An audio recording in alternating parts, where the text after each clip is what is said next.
வணக்கம். திரு சிந்தனை செல்வன், உங்கள்கிட்ட தான் தொடங்குறேன். இந்த சந்திப்பு அப்படிங்கிறது குறித்து உங்கள் தலைவரும் செய்தியாளர் சந்திப்பில் சொல்லியிருக்காரு. அதிமுகவுக்கான அழைப்பு அல்லது மற்ற விஜய்க்கான அழைப்பு என்பதெல்லாம் அப்படியே இருக்கிறதா? இந்த சந்திப்புக்கு முன்னால், சந்திப்புக்கு பின்னால் இதை எப்படி அரசியல் ரீதியாக புரிஞ்சுக்க வேண்டியிருக்கு? இதில் அடிப்படையில் சர்ச்சையோ முரணோ நாங்கள் இரண்டு கட்சிகளும் உருவாக்கியவே இல்லை. விசிகாவோ திமுகவோ எந்த சர்ச்சையும் உருவாக்கிக்கல, எந்த முரணையும் உருவாக்கலை.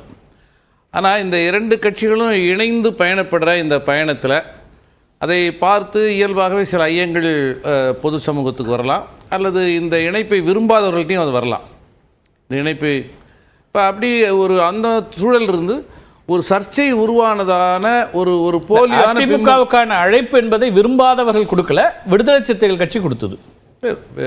இது ஒரு நாம் எல்லோருமே அரசியல் தளத்தில் பேணி பாதுகாக்க வேண்டிய ஒரு மரபு, இது அவசியமான கலாச்சாரம். இப்போ நீங்கள் வட இந்திய பகுதிகளில் போனால் எதிர்கட்சிகளை சார்ந்தவர்களும் இயல்பாக என்ன கலாச்சாரம், இப்போ மது ஒழிப்பு மாநாட்டுக்கு காவிரி பிரச்சனைக்காக எல்லாரும் கூடலாம், ஈழ பிரச்சனைக்காக எல்லாரும் கூடலாம், நீட் பிரச்சனைக்காக எல்லாரும் கூடலாம் என்பதை போல இது எல்லோரும் சேர்ந்து களத்தில் நின்று. ஆனா எல்லோரும் பாஜக இல்ல, பாமக இல்ல, மற்ற கட்சிகள் இல்ல, பாஜகவும் பாமகவும் கூட இந்த களத்தில் நின்று இன்னும் எங்களை விட வலிமையா போராடி இருக்காங்க, இப்பொழுதும் போராடணும். ஒரே மேடையை ஷேர் பண்றது என்கிற இடத்துல எங்களுக்கு சில நெருடல் இருக்கிறது அப்படின்னு தான் சொன்னோம். பாமக இதை போராடக்கூடாது என்று சொல்வதற்கு நாங்கள் யாரு? மரியாதைக்குரிய மருத்துவர் அன்பணி அண்ணன் நாங்கள் இதில் பிஹெச்டின்னு சொன்னார். ரொம்ப சந்தோஷம், எங்களுக்கு அப்படி தான் நிறைய பேர் தேவைப்படுது, போராடலாம். ஆனால் அவர்கள் கடந்த காலத்தில் ஒரு கடுமையான வருத்தமான அனுபவம் ஏற்பட்டிருக்கு. ஒரு மேடையை பகிர்ந்து கொள்வதில் இருக்கிற நடைமுறை சிக்கல்களை சொன்னமே தவிர ஒட்டுமொத்த தமிழ் சமூகமும் சேர்ந்து இதுக்காக போகிறோம். என்ன சொன்னோம்னா, அரசியல் கட்சிகள் மாத்திரமல்ல, அரசியல் கட்சிகளை தாண்டி இருக்கக்கூடிய எல்லாரும் இதில் இணைஞ்சு போராடணும். ரொம்ப அடிப்படையில் நான் உங்களுக்கு ஒன்று சொல்ல விரும்புகிறேன், உங்கள் மூலமா தமிழக மக்களுக்கு சொல்ல விரும்புகிறேன். ஒரு 20 விழுக்காடு தாக்கம் தான் இன்னைக்கு மதுவினால. 80 விழுக்காடு அரசால் தடை செய்யப்பட்டிருக்கிற போதைப் பொருள் புழக்கத்தினால. ஒரு 80 விழுக்காடு இந்த சீரழிவுகளை நீங்கள் ஒரு வரைப்படுத்துறீங்கன்னா 80 விழுக்காடு மிக மோசம். இதை கண்டித்து இந்த விழிப்புணர்வை ஏற்படுத்தக்கூடிய வகையில் மாண்புமிகு முதல்வருடைய தலைமையில் கடந்த ஆண்டு தமிழகம் முழுவதிலும் பேரணி மாணவர்கள் விழிப்புணர்வு ஊர்வலங்கள் நடத்துகிறாங்க. முதல்வர் உட்பட, அரசு உட்பட இதில் இது தொடர்பான விழிப்புணர்வு கருத்தரங்களை நடத்திருக்காங்க. அதனால் இப்போவும் சொல்கிறோம், எங்கள் 20 விழுக்காடு முதன்மையாகவும் 80 விழுக்காடு பின்னாடி இருந்துச்சு. உங்களோட மது போதை ஒழிப்புன்னு தான், போதை மது ஒழிப்புன்னு மாறலது. இல்லை, ரெண்டும் போதை தான். ஆனால் போதைப் பொருள்னு நீங்கள் சொல்லக்கூடிய கஞ்சாவோ இல்லை மற்ற பொருட்களோ இன்னும் சிக்கலாக இருக்கு, தடை செய்யப்பட்ட பெரிய அளவில் இல்லை. இதுல மாற்று கருத்தே இல்லை. இந்த ரெண்டும் சமூகத்தினுடைய மிகப்பெரிய சிக்கல்களாக இருக்கிறது. இதை பேசவே இது மிகவும் மிக முக்கியமாக பேசப்பட வேண்டிய ஒன்று. இது என்னன்னா, ஒரு குறிப்பிட்ட காலகட்டத்தில் அரசியல் ரீதியாக பொது வாழ்க்கையில் இருக்கிறவங்களுடைய கைகளில் எதுவுமே இல்லாமல் இந்த மாஃபியா கும்பலுக்கு பின்னாடி தான் ஒரு இளைய சமூகம் போகக்கூடிய ஒரு நிலை இருக்கும். நம்மை போன்ற இப்போ நான் திமுகவோ அதிமுகவுக்கோ ரோலே இல்லை, விசிகாவுக்கோ பாமகவுக்கோ இளைஞர்கள் மீது எந்த ரோலுமே இல்லை என்கிற ஒரு அபாயகரமான சூழல். இந்த ரோல் இல்லைன்னா நீங்கள் கருத்தியல் ரீதியான களத்திலிருந்து இளைஞர்கள் போதை தொடர்பான விஷயத்துக்கு திணிக்கப்படுகிற ஒரு நிலை. ஆகவே இதை எதிர்த்து எல்லாரும் களத்தில் நிற்கணும். கேள்வி நான் என்ன சொல்றேன்னா, இப்போ ரொம்ப மிக எளிது, நான் இப்படி புரிந்து கொள்கிறேன். இப்போ விசிகா இந்த மது ஒழிப்பு போதை ஒழிப்பு மாநாடு நடத்துது, இது நடத்தப்பட வேண்டியது, இதை ஆதரிக்கிறோம் அப்படின்னு மற்ற தலைவர்களும் அறிக்கை விடுகிற போது, எல்லாரும் களத்துக்கு வருகிற போது, எல்லாரும் அவரவர்கள் களத்திலிருந்து இந்த விஷயத்தை இன்னும் வலிமைப்படுத்துகிற போது, இது தமிழகத்தில் ஒரு பெரிய உரையாடல் உருவாக்காதா? உரையாடல் உருவாக்கப்படணும். ஒண்ணே சொல்ல, ரொம்ப எளிமையா, இன்னைக்கு மது மற்றும் போதைக்கு தொடர்பான பொது சமூகத்தினுடைய கலாச்சார விழுமியத்திலிருந்து அது மாறி இருக்கு. ஒரு காலத்தில் இதெல்லாம் அருவருப்பானது, கண்ணிய குறைவானது என்கிற கருத்து மிக இயல்பா மாறி, வாங்க காஃபி சாப்பிட்டு போங்க அப்படின்னு சொல்வதற்கு பதிலாக வாங்க சரக்கு சாப்பிட்டு போங்க அப்படின்னு சொல்லுகிற ஒரு நிலை என்பது இருக்கு.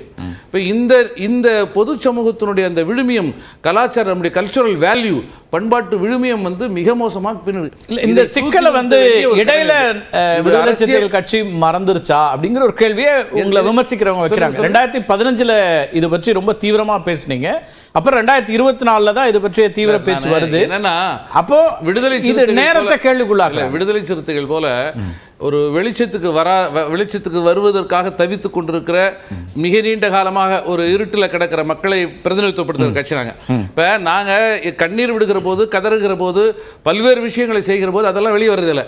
நாங்கள் ஏதாவது வந்து ஒரு கான்ட்ரவர்சியான விஷயங்களில் மட்டும்தான் நாங்கள் ரொம்ப அதிகமாக வெளிச்சத்துக்கு கொண்டு வந்து விவாதிக்கப்படுறோம். இது ரொம்ப பெயின்ஃபுல்லாக நான் இதை சொல்ல விரும்புகிறேன். அது அப்படி புரிந்து கொள்ளப்படவில்லை. விடுதலை சிறுத்தைகள் கட்சி அதனுடைய பங்களிப்பு, திரு முனைவர் தொல் திருமாவளவன் அவருடைய பங்களிப்பு, சமூக பார்வை, இது பத்தி எல்லாம் எப்போதுமே ஊடகங்கள்ல உயர்வாதா பேசுறீங்கன்னு இன்னொரு செக்ஷன் விமர்சிக்கிறதையும் அவங்க கவனத்துக்கு கொண்டு வர ஒரு இளைய தலைமுறை இன்னைக்கு இந்த விஷயங்களை கடந்து இது இந்த மாதிரியான ஒரு சிந்தனை ஓட்டத்துக்கு வந்து கை கொடுக்குறீங்கிறதுல எந்த மாறுபட்டு கருத்து இல்லை. ஆனால் கடந்த காலத்தில் என்னுடைய அனுபவம் என்னன்னா, ஏதாவது ஒரு மிஸ்டேக் இருக்கிற இடத்துல தான் நம்ம ரொம்ப அதிகமாக பேசப்பட்டிருப்போமே தவிர, அல்லது மிஸ்டேக் மாதிரி புரிந்து கொள்ளப்படுற விஷயம் தான், விமர்சனத்துக்குரிய விஷயங்களை தான் விடுதலை சிறுத்தைகள். இப்போ ஒரு 6 பேர் இது வந்து அரசியல் வேறு, கூட்டணி வேறு அப்படின்னு தான் பார்க்க வேண்டியிருக்கா. இந்த மேலவளவுல 1997 ஒரு படுகொலை நடந்தது. 6 பேர் படுகொலைங்கிறது ஒரு சப்டைட்டிலாகவும், விடுதலை சிறுத்தைகள் வன்முறை, பஸ் தீ வைப்பு, எரிப்பு அப்படிங்கிறது பெரிய டைட்டிலாகவும், ஒரு சின்ன செய்தியா 6 பேர் படுகொலை எதிரொலி அப்படின்னு வரும். இது ஒரு உதாரணத்துக்கு சொல்றேன். இப்படித்தான் விடுதலை சிறுத்தைகள் நேர்மறையாக இல்லாம எதிர்மறையாக ஒரு வெளிச்சத்துக்கு கொண்டு வரப்பட்ட சூழலும் உண்டு. அதை பற்றி கவலைப்படல. இன்று விடுதலை சிறுத்தைகள் திமுக 2 கட்சிக்கு இடையில எந்த முரணும், குறிப்பாக தேர்தல் களத்தில் அந்த பத்தி பேசுகிற நேரமும் இல்லை, முரணும் இல்லை. ஒரு பொது எதிரியாக இந்த சமூகத்தில் மதத்தின் பேரால, சாதியின் பேரால வெறுப்பை உருவாக்கி நீங்க சொல்லக்கூடிய எல்லாத்தையுமே நான் ரொம்ப பாசிட்டிவா விடுதலை சிறுத்தைகள் கட்சிக்கு இருக்கக்கூடிய அக்கறையை நான் கேள்விக்குள்ளாக்கவே இல்லை. மது ஒழிப்புங்கிற விஷயத்துல தொடர்ச்சியாக பேசிட்டு இருக்காரு உங்க தலைவர், கட்சி, அதுலலாம் மாற்று கருத்தே இல்லை. விமர்சகர்கள் எங்கிருந்து கேள்வி வைக்கிறாங்கன்னா, இப்ப தமிழிசை அவர்கள் சொல்றாங்க அந்தர்பல்ட்டின்னு ஒரு கடுமையான வார்த்தையை முன்வைக்கிறாங்க. இவங்க ஒரே வாரத்தில் தங்களுடைய நிலைப்பாட்டை மாற்றிக்கொண்டாங்கன்றாங்க. அந்த கேள்வி தான் நான் உங்கள்கிட்ட வைக்கிறேன். ஏதாவது ஒரு நிலைப்பாட்டை மாற்றிக்கிட்டு, மது ஒழிப்பு இல்லைன்னு மாற்றிட்டோமா, மாநாடு இல்லைன்னு மாற்றிக்கிட்டோமா? இந்த மாநாடு கள்ளக்குறிச்சியில் கண்ணீர் விட்டு கதறுகிற மக்களுடைய அந்த அவர்களை போய் பார்த்து ஆறுதல் சொல்லுகிற இடத்திலிருந்து உருவான ஒரு கருத்து. அன்றைக்கு சட்டமன்ற கூட்டத்தோட கலந்துக்கிட்டு நாங்களாம் கூட கலந்துக்க முடியல, தலைவரோட சேர்ந்து அவர் தான் போனார். நாங்கள் சட்டமன்றத்தில் இருந்தோம். சட்டமன்றத்தில் அந்த குரலை பிரதிபலித்தோம். அன்னைக்கு இடைத்தேர்தல் நடந்துகிட்டு இருக்கிற அந்த சூழல்ல அப்ப அறிவிக்கப்பட்டது மாநாடு. இடைத்தேர்தலுக்கு முன்னாடி அறிவிக்கப்பட்டது ஒரு மாநாடு. அப்ப ஒன்றை நான் சொல்ல விரும்புறேன். 10 லட்சம் ரூபாய் நீங்க கொடுத்தீங்க. அண்ணன் வந்து ஒரு முறை சொல்லும்போது கண்ணீர் விட்டு கலங்கினார். 10 லட்சம் ரூபாய் கொடுத்தீங்க, அதுக்காக நான் முதல்வருக்கு நான் நன்றி சொல்ல கடமைப்பட்டிருக்கிறேன். ஆனால் இந்த 10 லட்ச ரூபாய் என்னுடைய பிள்ளைகளுக்கு ஒரு வாழ்வாதாரத்துக்கு பயன்படுதுங்கிறதுல அந்த நன்றி உணர்ச்சியை நான் மறுக்கல. ஆனால் இந்த 10 லட்ச ரூபாயிலிருந்து நான் ஒரு பூவை வாங்க முடியுமா, ஒரு பொட்டை வாங்க முடியுமா அப்படின்னு ஒரு தாய் கதறிட்டு கேட்டாங்க. இன்னொரு பையன் சொன்னான், மதுவினால கள்ளச்சாராயத்தால செத்து போன ஒருத்தருடைய உடலுக்கு வந்து அந்த தீ மூட்டி அந்த இறுதி அஞ்சலி செலுத்தும் போது கூட சாராயம் குடிச்சிட்டு வந்து தான் வந்து அந்த பையன் வந்து அந்த கொல்லி வைக்கிறதுங்கிற அந்த நடைமுறையை செஞ்சான் அப்படின்னு இன்னொரு மகன் வந்து சொன்னான். இந்த மாதிரியான சூழல்ல இது வந்து ஒரு சமூகத்தினுடைய பேரபாயம், பேரிடர், பேரிடிவு, தேசிய பேரிடர், அதுல இணைஞ்சு நிற்கிறோம். திமுகவுக்கும் விடுதலை சிறுத்தைகளுக்கும் இந்த களத்தில் எந்த விதமான இடரோ முரணோ உருவாகல. உருவானதை போன்ற ஒரு கணத்தில் அப்படிங்கறத ஒரு ஏக்கமும் எதிர்பார்ப்பும் ஒரு பக்கத்துல உருவாச்சு. அந்த ஏக்கமும் எதிர்பார்ப்பும் நிறைவேறாதால அவர்களுக்கு ஏமாற்றம் ஏற்பட்டிருக்கு. ஓகே, பேசலாம்.